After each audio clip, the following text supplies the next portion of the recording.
1절 제가 먼저 읽습니다. 여호와께서 회오리 바람으로 엘리야를 하늘로 올려고자 하실 때에 엘리야가 엘리사와 더불어 길갈에서 나가더니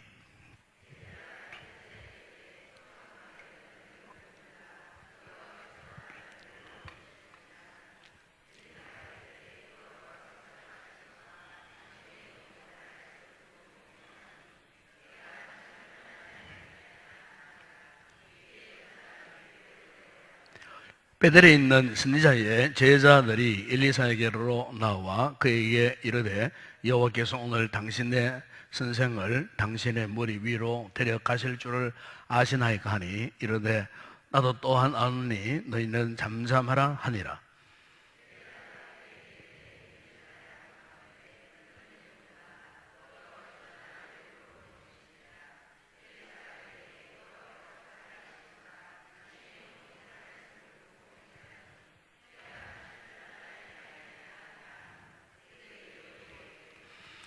여리고에 있는 선지자의 제자들이 엘리사에게 나와 이르되 여호와께서 오늘 당신의 선생을 당신의 머리 위로 데려가실 줄을 아시나이까 하니 엘리사가 이르되 나도 아노니 너희는 잠잠하라.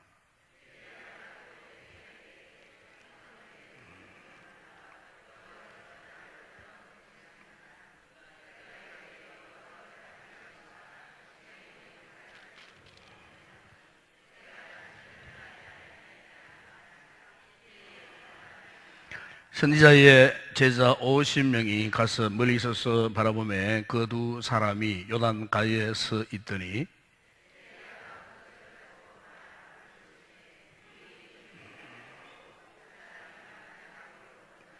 건너매 엘리야가 엘리사에게 이르되 나를 내게서 데려감을 당하기 전에 내가 내게 어떻게 할지를 구하라. 엘리사가 이르되 당신의 성령이 역사하시는 역사가 갑절이나 내게 있게 하소서 하는지라.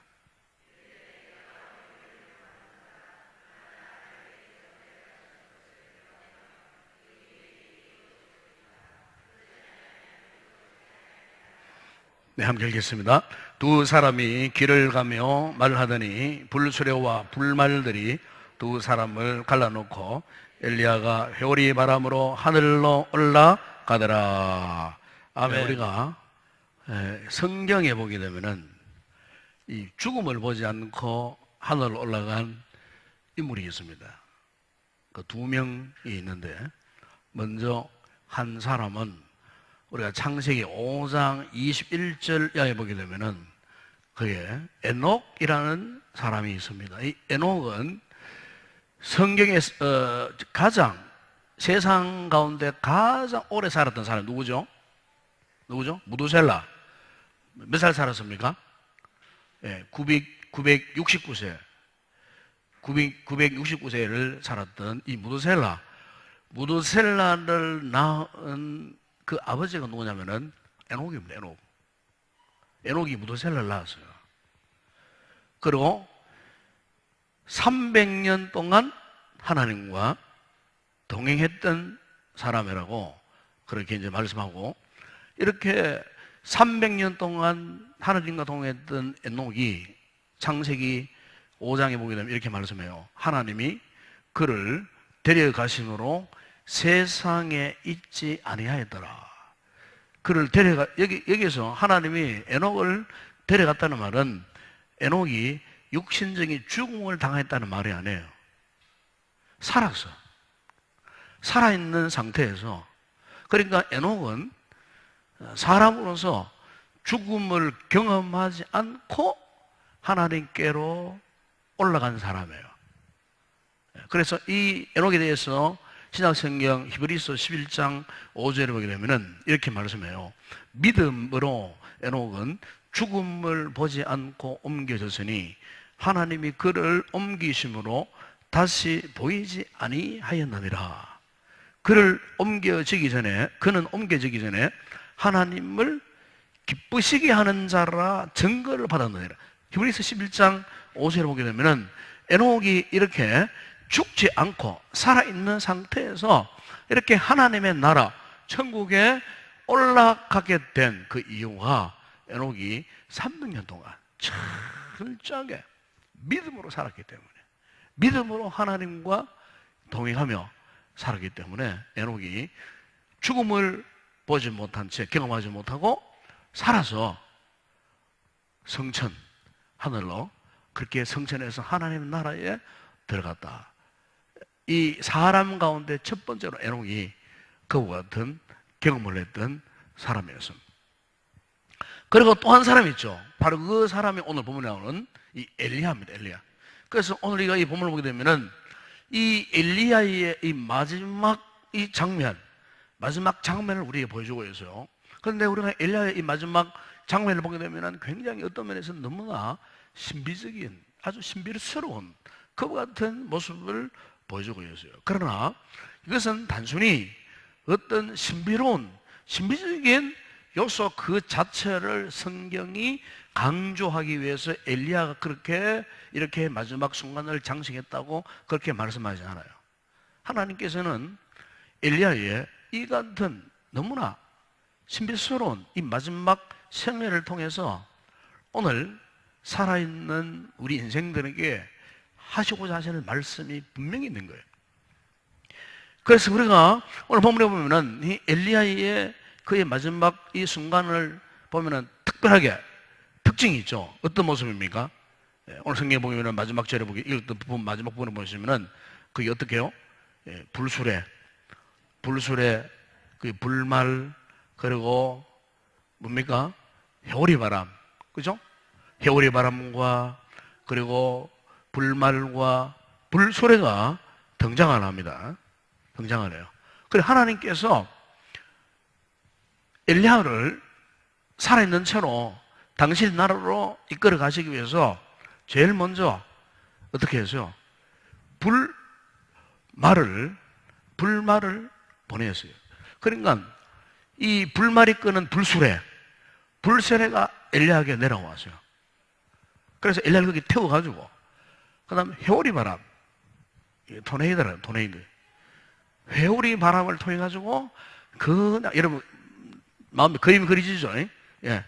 불말이 와가지고 엘리야를 그 수레에 태워가지고 회오리의 바람으로 그렇게 순간적으로 30시간으로 그냥 주님의 나라로 그냥 태워서 데려가 버린 거예요.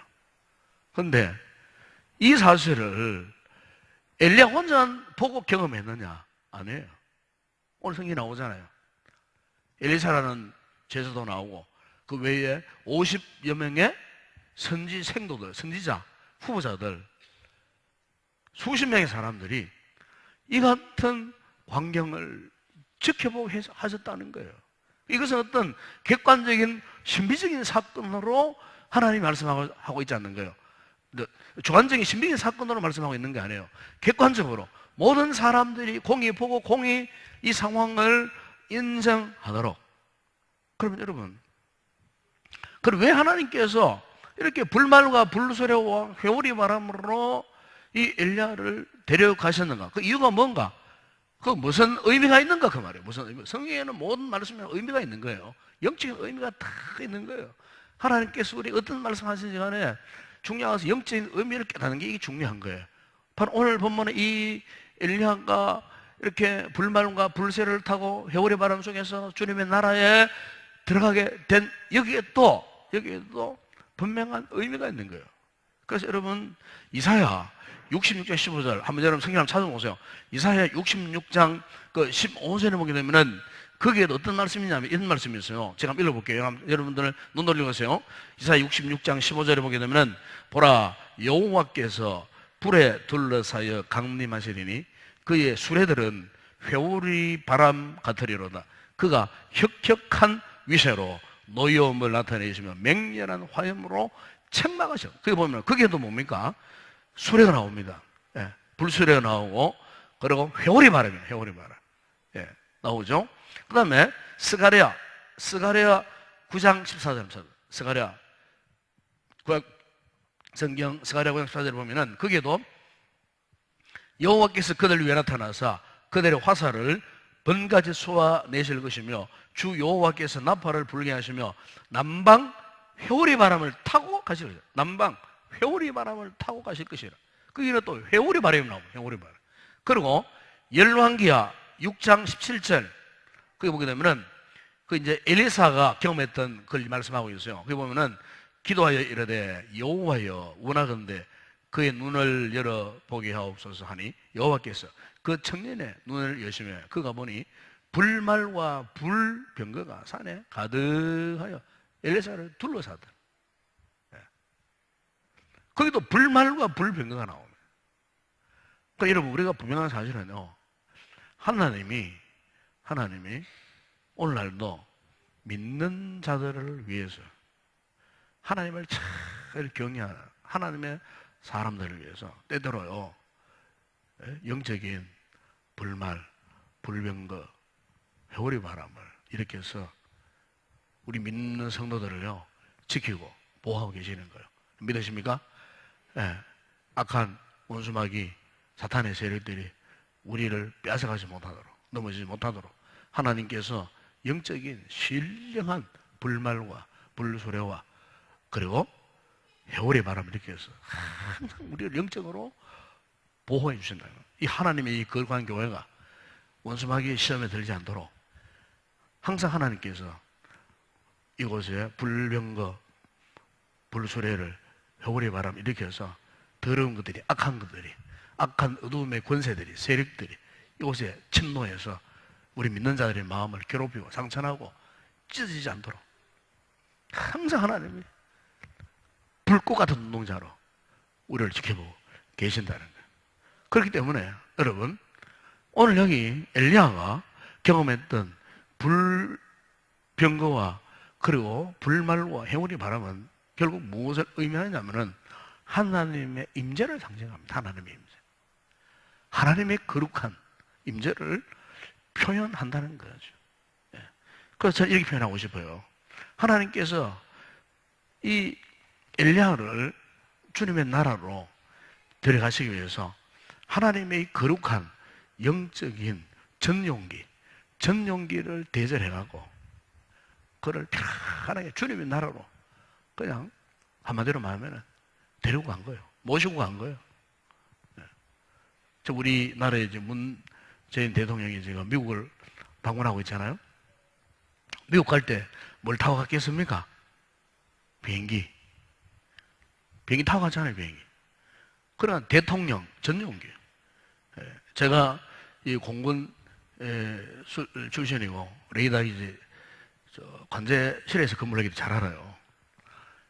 우리나라에서 제일 중요하게 여기는 비행기 1호가 뭐냐면은 바로 이 대통령 전용기입니다. 전용기. 옛날에 우리나라 못 살았을 때는 이 대통령 전용기가 없었어요. 그러나 이제 우리가 조금 잘 살아보게 되니까 대통령 전용기가 있어요. 헬리콥터도 대통령만 타는 새카만 헬기가 하나 있어요. 그건 대통령 전용이에요. 그 국내에 왔다 갔다 할 때는 그 헬기가 뜹니다. 그리고 해외로 나갈 때는 화면에 보셨겠지만은 보잉 747 전복이 210명 정도 탈 수 있는 대형 전복입니다. 대형 전복이 안에 청와대와 육해공군 그 모든 우리나라 지역에 직통으로 통신할 수 있는 통신 장비가 완벽하게 다 갖춰져 있습니다. 비행기 안에서. 그 명령 지시할 수 있도록 다 되어 있어요. 청와대 똑같이 대통령 집무실이 있습니다. 침실, 식당, 조리사, 그리고 뭐 이렇게 응접실, 회의실, 보통 비행기하고는 달라요. 그 안에 모든 게 그냥 주택처럼, 청와대처럼 그렇게 다 갖춰져 있어요. 그래서 이제 그 대통령 전용기를 공군 1호기라고 말하면서 이 군대에서는 콜 사인으로 뭐라고 부르냐 하면은 코드 1. 보통 관제사들이 비행기가 뜨잖아요. 뜨면 이제 코드 1으로 이제 콜 사인을 합니다. 주고받고 암호를 막 주고받고 하고 막 이렇게 그러면서 전용기가 탁 뜨잖아요. 뜨면은요 그냥 혼자 안 가요. 막 외국 가면은 어느 지점까지는 우리 공군 전투기들이 호위를 합니다. 쫙 따라가 보호를 합니다. 지켜갑니다. 그리고 가다 보면은 미국에서는 미국 전투기가 날아와가지고 오는 이제 이 전쟁기를 보여 내려갑니다. 다 이 국제간에 약속이 되어 있어요. 특히 우리나라도 마찬가지예요. 비행기가 뜨면은 항상 전투기가 이제 국내에 헬기를 타고 간다. 항상 전투기가 멀리서 레이더로 지켜보고 비행기가 떠서 지키고 있는 거예요. 혹시나 무슨 일이 있을지 모르잖아요. 그러니까 안전을 대비해서 어떤 위급한 상황이 일어나지 않도록 이렇게. 그래서 이제 우리 대한민국의 비행기 가운데 가장 중요한 비행기로 취급하는 비행기가 바로 코드 넘버 1, 코리아 에어포스 1. 이 비행기를 가장 중요한 비행기로 취급한다는 거죠. 왜? 그 비행기 안에 타고 있는 사람은 어떤 사람이에요? 예? VIP. 그것도 그냥 VIP가 아니잖아요. 대통령이 타고 있는 1호기이기 때문에 어디를 가든지 지키고 보호하고 그리고 모든 행적을 이제 추적을 하고 있어요. 지금도 추적을 하고 있잖아요. 비행기 뜨면 다 전 세계 어디 가더라도 추적하고 다 이 관제사들이 암호로 비밀이 주고받고 해서 하는 행적들을 다 이렇게 체크를 하고 있어요. 그만큼 중요하기 때문에 그렇다. 중요하기 때문에.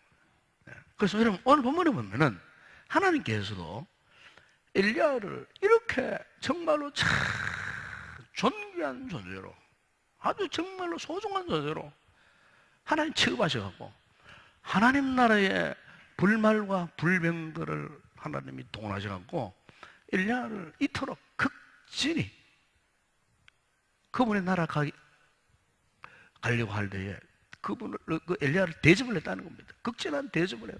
하나님이. 네. 여러분 아무나 이런 대접을 받겠습니까? 엘리야가 어떤 사람이었습니까? 우리 그동안 우리가 말씀 묵상했잖아요. 정말로 엘리야는요 하나님 앞에 참 믿음의 최선을 다한 사람이에요. 영적으로 캄캄한 그 흑암에 그 이스라엘 백성들 우상들을 섬기고 온갖 사상으로 타락되어진 그 땅 바라게 무릎을 꿇고 그리고 참 우상으로 점철된 그 땅을 위해서 고군분투했잖아요. 그 얼마나 힘들고 어려웠으면 하나님 앞에 빨리 죽고 싶을 정도로 하나님 나를 빨리 좀 데려가 주세요. 괴롭습니다. 막 눈물 흘려. 하나님 나만 홀로 남았습니다. 언제까지 나 혼자 이렇게 두실렵니까?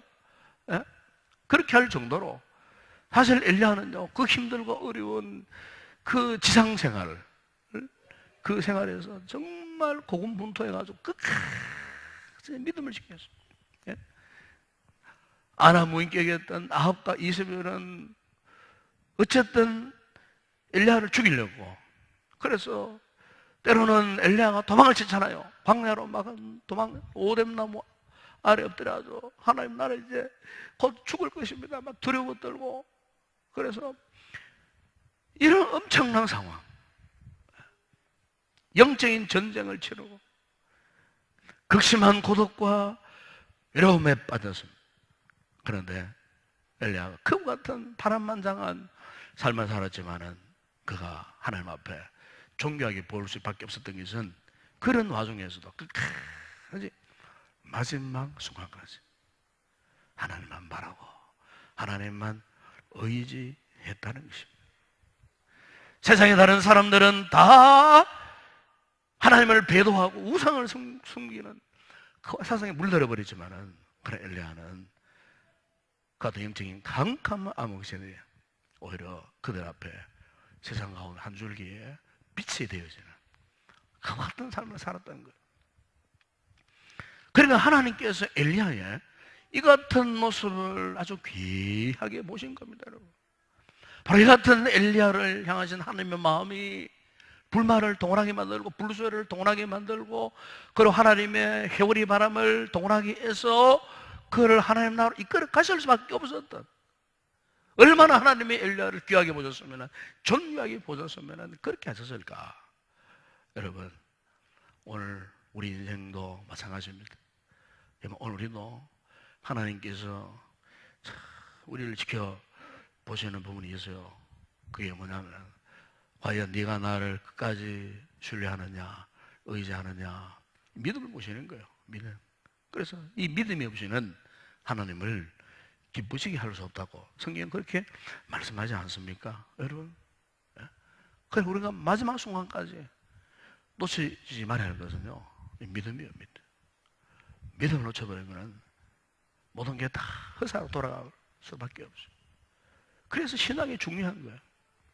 에녹이 왜 죽지 않고 산 채로 하는 데 갈 수 있느냐? 300년 동안 하나님과 동행했고, 엘리야가 왜 죽지 않고 죽음을 경험하지 않고 살아있는 채로 하나님 나라에 들어갈 수 있었는가? 역시 마찬가지예요.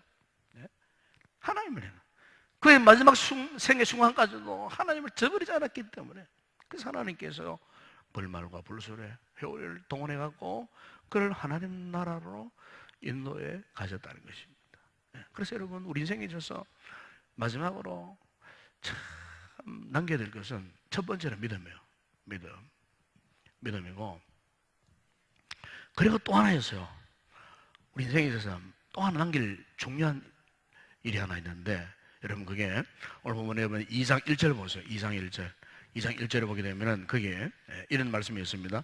여호와께서 회오리 바람으로 엘리야를 하늘로 올려오자 하실 때에 엘리야가 엘리사와 더불어 길갈에서 나가더니, 그래요. 이게 정말 중요한 것은 엘리야가 엘리사로 더불어 길갈에서 나가더니, 여러분, 엘리사로 더불어, 그래서 엘리사로 더불어. 그러니까 이 엘리야가 믿음으로 살면서 그가 최종적으로 남기고 갔던 것은 사람이에요.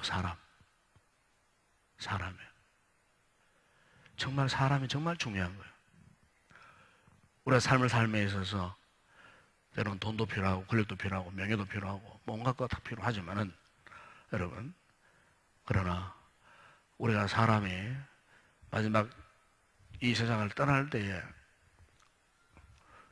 정말로 소중한 것은요, 어떤 사람을 남겨두느냐, 이게입니다. 어떤 사람. 사람이 정말 중요한 거예요.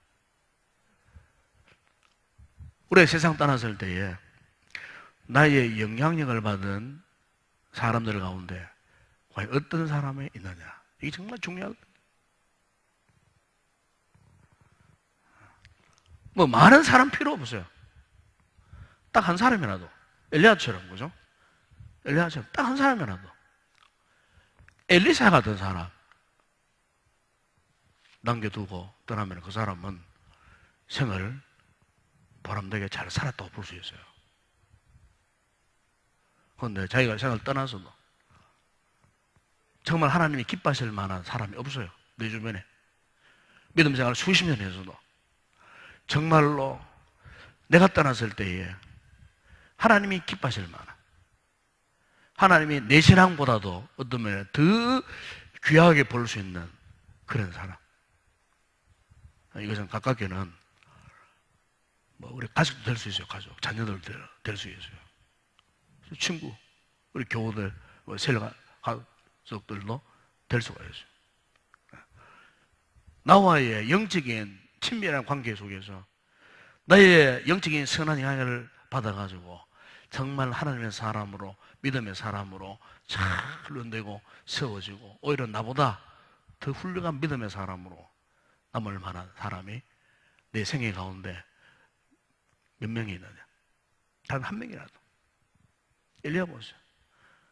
그렇게 능력이 있어도 딱 한 사람, 자신과 엘리사를 세워놓고 하나님 나라로 올라갔다는 거예요.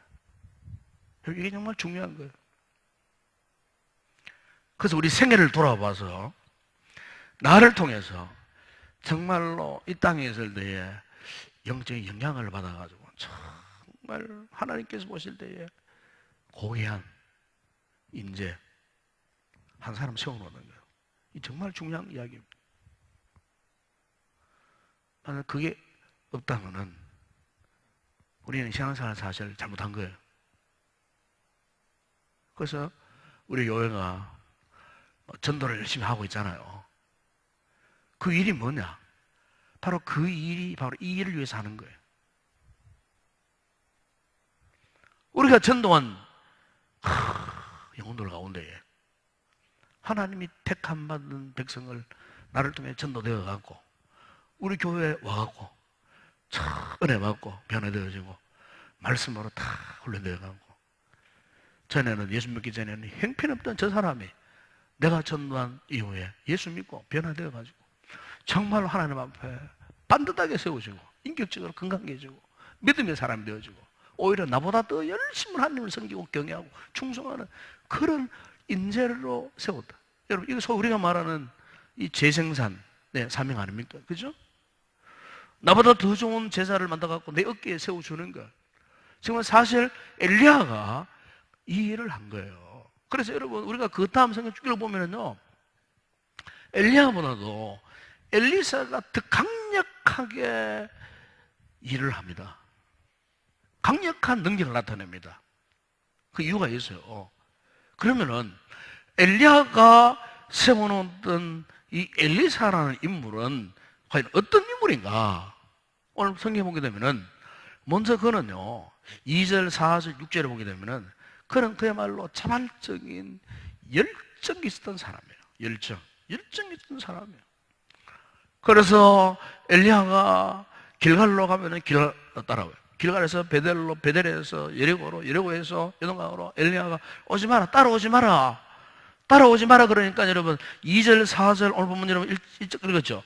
2절, 4절, 6절에 보세요. 거기 보면은 그가 뭐라고 말합니까? 여호와께 살아 계심과 당신의 영혼이 살아있음을 두고 맹세하고 내가 당신을 떠나지 아니하겠나이. 당신을 떠나지 않겠다고 가는 곳곳마다 엘리사가 엘리야를 끝까지 따라오는, 이것을 한마디로 말하면 영적인 열정이 있었던 사람이에요. 영적인 열정. 뿐만 아니고 이 엘리사는 어떤 인물이냐면은 여러분 9절에 보세요. 9절에 보면 이렇게 말씀합니다. 9절에 여러분 목사님 한번 찾아보세요. 9절에 이렇게 말씀하지 않습니까? 근덤에 엘리야가 엘리사에게 이르되 나를 내게서 데려가만을 당하기 전에 내가 내게 어떻게 할지를 구하라. 엘리사가 대답을 하잖아요. 엘리사가 당신의 성령이 하시는 역사가 갑절이나 내게 있게 하소서. 당신의 성령의 역사보다도 그 영감을 갑절이나 있게 해달라고. 갑절 무슨 말입니까? 이 엘리사는요 영적인 책임감을 갖고 있었던 사람이에요. 영적인 책임감.